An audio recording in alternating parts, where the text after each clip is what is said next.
कहते हैं कि जब कोई पराया दुख देता है तो दर्द होता है, पर जब अपना ही अपमान करे तो वह दर्द दिल में नहीं, रूह तक उतर जाता है। ऐसी ही थी मंगलाबाई, एक सीधी सादी, आत्मसम्मान से भरी माँ, जिसके लिए उसका बेटा अमर ही उसकी पूरी दुनिया था। पति को गुजरे हुए 17 साल हो चुके थे, तब अमर केवल 3 साल का था। मंगला ने अपने सारे सपने त्याग कर बस एक ही सपना देखा कि उसका बेटा पढ़ लिख कर अच्छा इंसान बने, और उसने उसे वैसा ही बनाया। अमर को अच्छी नौकरी मिल गई, शादी हुई और अनघा इस घर में बहू बनकर आई। मंगला ने अनघा को कभी बहू नहीं, हमेशा बेटी माना। हर बात में उसका साथ दिया, हर जरूरत में खड़ी रही, कभी कुछ नहीं कहा। लेकिन बेटी मानने का बदला उसे हर दिन सास बनकर ही मिला। वह दिन जैसे मन को चाकू की तरह चीर गया। शाम के वक्त राधानगर की उस पुरानी 2 मंजिली कोठी में अनघा अपने कमरे में सामान बांध रही थी। उसके मायके में छोटे भाई की शादी थी और अगली सुबह उसे जाना था। मंगला रसोई में बैठी सब्जी बना रही थी। तभी अनघा तेज आवाज में बोली, माँ जी, जरा सुनिए, मैं कल सुबह मायके जा रही हूं। शादी की भागदौड़ में कुछ दिन वहीं रहूंगी, लेकिन शादी वाले दिन आप जरूर आइएगा। हाँ, एक बात और माँ, कृपया रोज वाली पुरानी साड़ी में मत आना। वहां बहुत सारे लोग होंगे, मेरी भाभी भी बड़े घर से आ रही हैं। कहीं मेरी इज्जत पर बात ना आ जाए। रसोई में जैसे आग की लपटें ठिठक गईं। मंगला का हाथ रुक गया। सब्जी जलने की बू आने लगी, लेकिन उन्होंने कुछ नहीं कहा। चूल्हा धीमा किया, पलटी और धीरे से बोली, ठीक है बेटी, जैसा तू कहे, मैं कोशिश करूंगी। चेहरा मुस्कुरा रहा था, पर वह मुस्कान दर्द को छिपाने का दिखावा थी। उस रात जब अमर दफ्तर से लौटा, माँ ने कुछ नहीं बताया, बस रोटी बनाते हुए पूछा, बेटा, अनघा को सुबह मायके छोड़ देगा ना? अमर ने हाँ में सिर हिलाया, पर माँ की नम आंखें देखकर समझ गया कि आज फिर कुछ ऐसा हुआ जो माँ को अंदर से तोड़ गया। अगले दिन अनघा अमर के साथ मायके चली गई। जाते जाते उसने फिर माँ को आवाज दी, हाँ माँ जी, बारात वाले दिन समय से आ जाइएगा और प्लीज साड़ी अच्छी वाली पहनिएगा, मेरी इज्जत नहीं डूबनी चाहिए। अमर चुपचाप खड़ा था। मंगला ने वहीं जवाब दिया, ठीक है बेटी, मैं आ जाऊंगी। दरवाजा बंद हुआ तो मंगला उस लकड़ी के पुराने संदूक तक गईं, जिसमें उनकी शादी की एक साड़ी और 2 पुराने कंगन रखे थे, जो वो अनघा को देना चाहती थीं। कंगनों को रुमाल में लपेटते हुए धीरे से बोली, अभी इसे मैं बेटी मान रही हूं, पर शायद यह रिश्ता सिर्फ मेरे लिए ही मायने रखता है। उसके लिए मैं बस सास हूं। शादी का दिन था। शहर के सबसे बड़े होटल के बाहर गाड़ियों की कतार थी। बैंड की आवाज गूंज रही थी। रिश्तेदारों की भीड़ जमा थी। तभी उस भीड़ में सफेद बालों वाली मंगलाबाई बस से उतरकर धीरे धीरे होटल की सीढ़ियां चढ़ रही थीं। हाथ में पुराना पर्स, पैरों में घिसे हुए चप्पल और आंखों में एक सवाल, क्या आज मेरी बहू मुझे गले लगाएगी? पर सामने से अनघा की तेज आवाज गूंजी, देखो देखो, मेरी सासू मां आ गईं, वो भी बस में। मैं तो बस में सफर करने की सोच भी नहीं सकती, पर माँ जी को तो आदत है ना। मंगला वहीं रुक गईं। आसपास लोग हंसी दबा रहे थे, कुछ मुस्कुरा रहे थे। मंगला ने बस आंखें झुका लीं, क्योंकि अपनों का अपमान चुपचाप सहना ही उन्हें आता था। अमर पास खड़ा था। उसने सब सुना। मां का पसीने से तर चेहरा देखा, पर चुप रहा। फिर धीरे से बोला, मां, आप बस से क्यों आई? मैं तो आपको लेने आने वाला था। अनघा बीच में बोली, अरे अमर, मैंने ही माँ जी को मना किया था। तुम पहले से इतने व्यस्त थे, मुझे डर था कहीं तुम्हारे चक्कर में माँ जी शादी ही न छोड़ दें। अमर का मन कुछ कहने को हुआ, पर मंगला ने उसका हाथ पकड़ लिया। कोई बात नहीं बेटा, शादी का घर है, काम तो होंगे। मैं आ गई ना, यही बहुत है। भीतर कमरे में मंगला ने अपनी थैली से रुमाल निकाला, जिसमें कंगन थे। अनघा को देते हुए बोली, बेटी, शादी में ये पहन लेना, ये मेरी शादी के वक्त के हैं, अब ये तुम्हारे हैं। अनघा ने कंगनों पर नजर डाली। वे हल्के थे, पुराने डिजाइन के। उसने हल्की मुस्कान के साथ कहा, माँ जी, ये कंगन है। देखिए, मेरी भाभी के लिए मायके वालों ने जो बनवाए हैं वो असली सोने के हैं, शहरत जैसे चमकते हैं। और आप ये लाए। कमरे में खड़े कुछ लोग सुन रहे थे। मंगला के हाथ कांपने लगे, आंखें भर आईं, पर आवाज धीमी रही। बेटी, मैंने अपनी हैसियत से, अपने दिल से ये तुम्हारे लिए रखा था। पसंद नहीं तो कोई बात नहीं। अनघा कुछ बोलने वाली थी, तभी अमर कमरे में आया। उसने कंगन माँ के हाथ से लिए, अनघा को देखा और बोला, माँ, चलिए, अब घर चलते हैं। अनघा चौंकी। अरे, अभी शादी शुरू भी नहीं हुई, कहाँ जा रहे हो? अमर का चेहरा सख्त था, पर आवाज शांत। जहां मेरी माँ की इज्जत नहीं, वहां मैं दूल्हे का बहनोई बनकर नहीं खड़ा हो सकता। मैंने अपनी माँ को दुनिया समझकर जिया है। आज जब तुमने उनकी साड़ी, उनकी बस की सवारी का मजाक बनाया, तो मेरा यहां रहना तमाशा होगा। मंगला ने रोका। बेटा, छोड़ दे, शादी का घर है। पर अमर ने कहा, नहीं माँ, अब बहुत हो गया। मैं आपका अपमान और नहीं देख सकता। मंगला की आंखों से आंसू छलक पड़े, पर इस बार वे कमजोरी के नहीं, बेटे के आत्मसम्मान के थे। अमर ने मां का हाथ पकड़ा और होटल से बाहर निकल गया। पीछे कोई नहीं रुका। अनघा सन्न खड़ी थी, कुछ कहने को शब्द नहीं बचे। शादी का मंडप चमक रहा था, पर दूल्हे के कमरे में हड़कंप मच गया। जेवर चोरी हो गए जो दुल्हन के लिए बनवाए थे। अनघा की मां घबराई हुई बाहर आई। हमारी सारी पूंजी चली गई, अब क्या होगा? अनघा के पिता जमीन पर बैठे, सिर थामे। बेटी की ससुराल वाले क्या सोचेंगे? भीड़ में कोई कुछ समझ नहीं पा रहा था। अनघा एक कोने में खड़ी थी। उसका फोन गिर चुका था। आंखों से आंसू थम नहीं रहे थे। तभी किसी ने कहा, अमर कहाँ है? उसे फोन करो। अनघा ने कांपते हाथों से फोन मिलाया।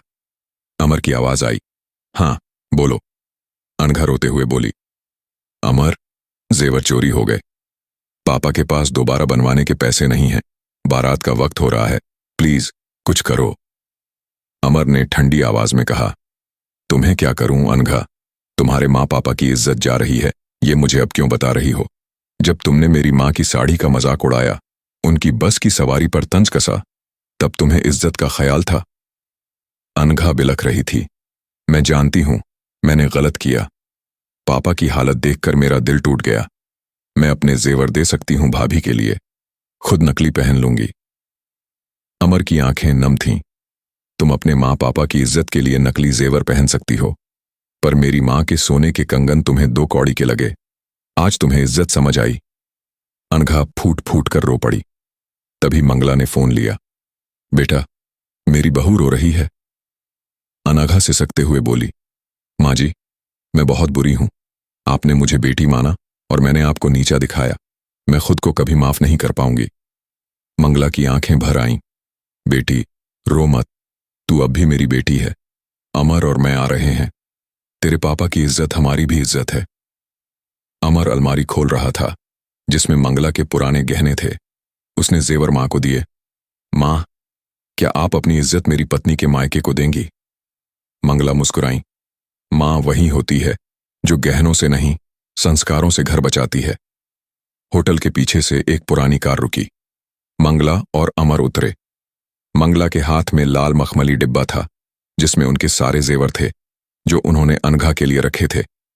अमर सीधे अनघा के पिता के पास गया। बाबूजी, ये जेवर अब आपके हैं। अपनी बहू को पहनाइए, शादी में कोई कमी न रहे।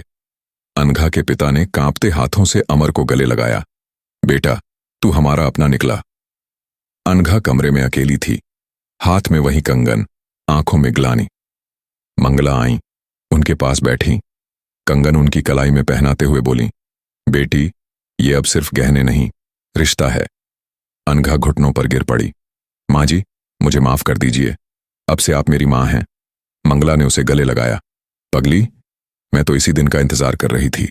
शादी पूरे सम्मान से हुई। मंगला अब सास नहीं, माँ थी, और अनघा बहू नहीं, बेटी। कुछ दिन बाद जब अनघा, अमर और मंगला घर लौटे, अनघा ने माँ का सामान उठाया और बोली, माँ, अब मैं इस घर में बेटी बनकर जीना चाहती हूँ। वादा करती हूँ, अब आपको कभी तकलीफ नहीं दूंगी। मंगला की आंखें भर आईं। अमर मुस्कुरा रहा था। आज उसे माँ और पत्नी का वो रिश्ता दिखा जो सालों से सिर्फ निभाया गया था, पर आज वो जी उठा था। मंगलाबाई, अमर और अनघा जब घर लौटे तो घर की दहलीज पर एक नया सवेरा था, मानो रिश्तों की दीवारों पर पुरानी दरारें भर गई हों। अनघा ने माँ का सामान उठाया और राधानगर की उस पुरानी कोठी में कदम रखा, जहां अब हर कोना बदला बदला सा लग रहा था। मंगला ने रसोई में कदम रखते ही चूल्हे पर चाय रखी और अनघा बिना कुछ कहे उनके पास बैठ गई, जैसे बेटी अपनी माँ के साथ बिना बोले सब समझ लेती है। अमर बाहर आंगन में कुर्सी डाले बैठा था। उसकी आंखों में सुकून था, पर मन में एक हल्का सा डर भी कि क्या ये बदला रिश्ता टिक पाएगा। अनघा ने उस रात खाना बनाया, मंगला की पसंद की सादी दाल और गर्म रोटियां, और माँ के सामने थाली रखते हुए बोली, माँ जी, आज से मैं हर दिन आपके लिए कुछ बनाऊंगी, जैसा आपने मेरे लिए सालों किया। मंगला की आंखें फिर नम हुईं, पर इस बार वो आंसू खुशी के थे। अगले कुछ दिन घर में एक अनोखी शांति थी। अनघा अब सुबह मंगला के साथ मंदिर जाती, उनकी पुरानी साड़ियों को धोती और कभी कभी चुपके से उनके लिए बाजार से नई चूड़ियां लाती। मंगला भी अब अनघा को पुरानी कहानियां सुनाती, कैसे उन्होंने अमर को पाला, कैसे पति के जाने के बाद हर मुश्किल को हंसते हुए झेला।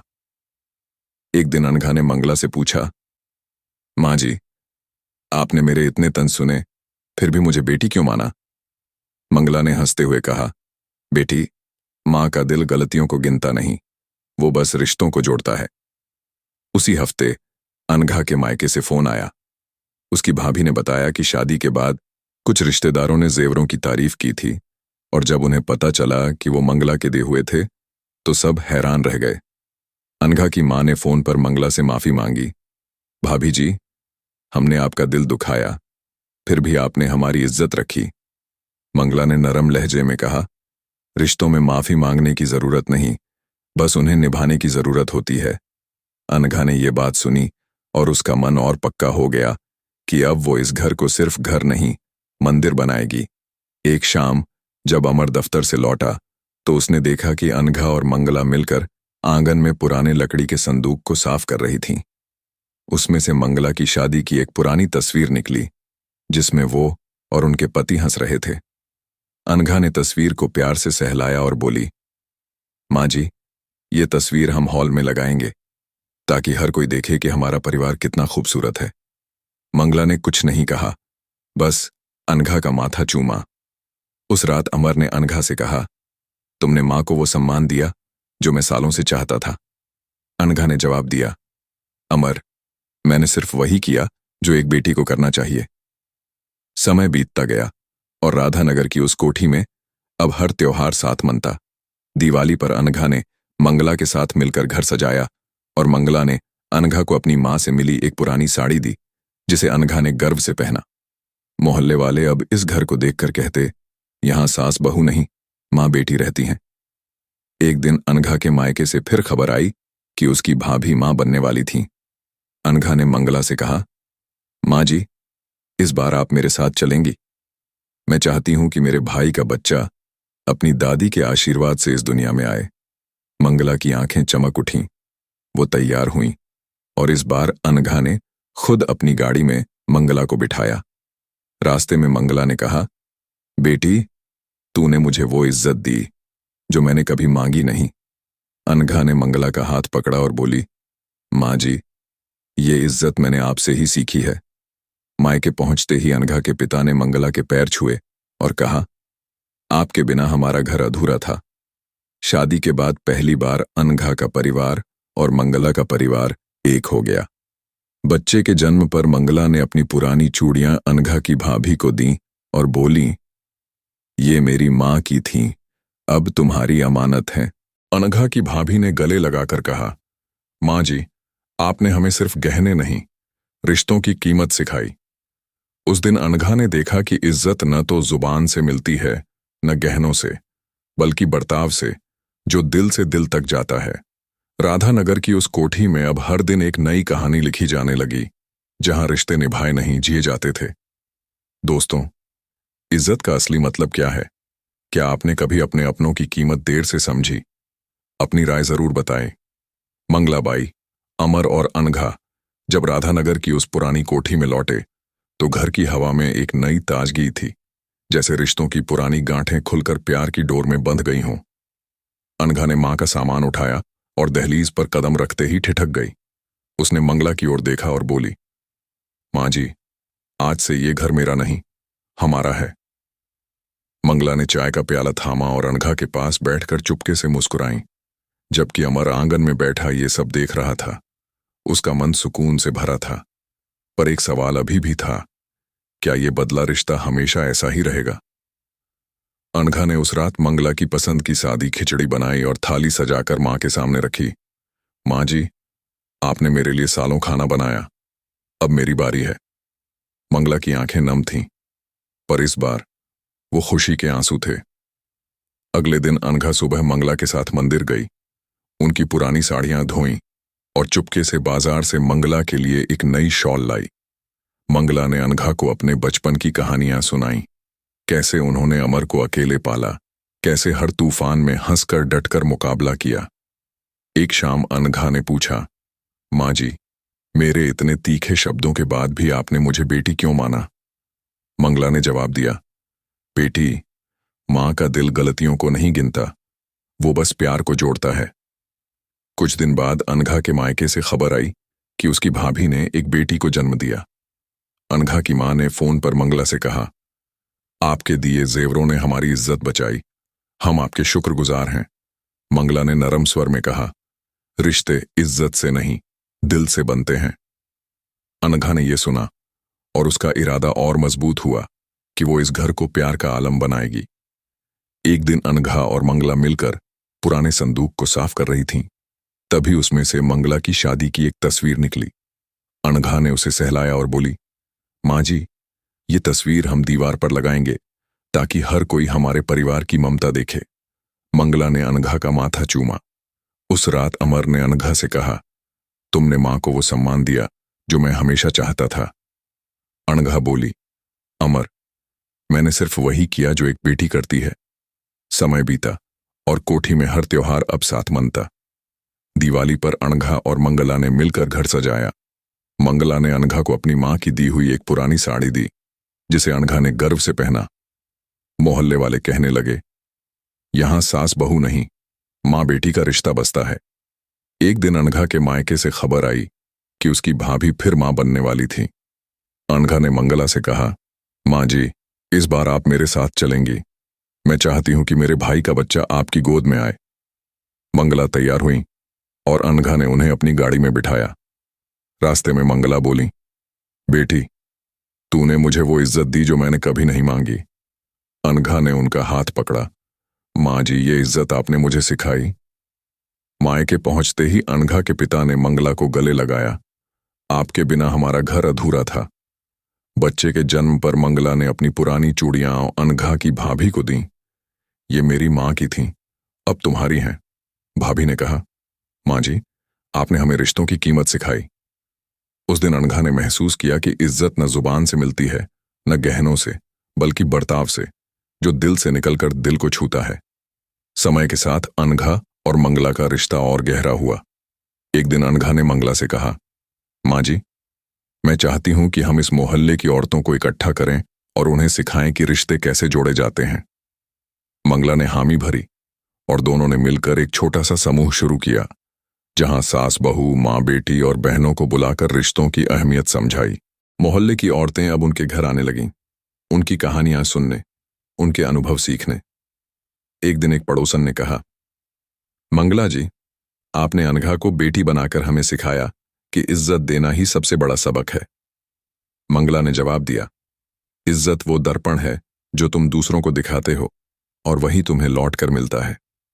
उस दिन अनघा ने मंगला को गले लगाया और कहा, मां जी, आपने मुझे सिर्फ बेटी नहीं बनाया, बल्कि एक बेहतर इंसान बनाया। कोठी अब सिर्फ घर नहीं, बल्कि प्यार और सम्मान का मंदिर थी, जहां हर दिन एक नई कहानी लिखी जाती थी। ये कहानी सिखाती है कि इज्जत न तो शब्दों की मोहताज है, न गहनों की, बल्कि वो दिल के बर्ताव से मिलती है, जो रिश्तों को हमेशा जिंदा रखता है। दोस्तों, अपने अपनों की इज्जत करें, क्योंकि रिश्ते वही हैं जो दिल से दिल तक जाते हैं। अब एक सवाल आपसे, आपको क्या लगता है, रिश्तों में इज्जत दिल से देने और लेने से बनती है या सिर्फ दिखावे से? अपनी राय नीचे कमेंट बॉक्स में जरूर बताएं। तो दोस्तों, अगर यह कहानी आपको प्रेरित करती है, कमेंट में बताएं कि आपको इस कहानी से क्या सीख मिली। प्यारे दोस्तों, आपको ये कहानी कैसी लगी कमेंट बॉक्स में जरूर बताएं। कहानी अच्छी लगी तो वीडियो को लाइक करें और मेरा चैनल दुनियावी कहानियां को सब्सक्राइब करें और अपने दोस्तों के साथ शेयर करना ना भूलें। मिलते हैं अगली कहानी के साथ, तब तक के स्वस्थ रहिए, मस्त रहिए और अपने परिवारों के साथ खुश रहिए। पूरी कहानी देखने का आपका दिल से धन्यवाद।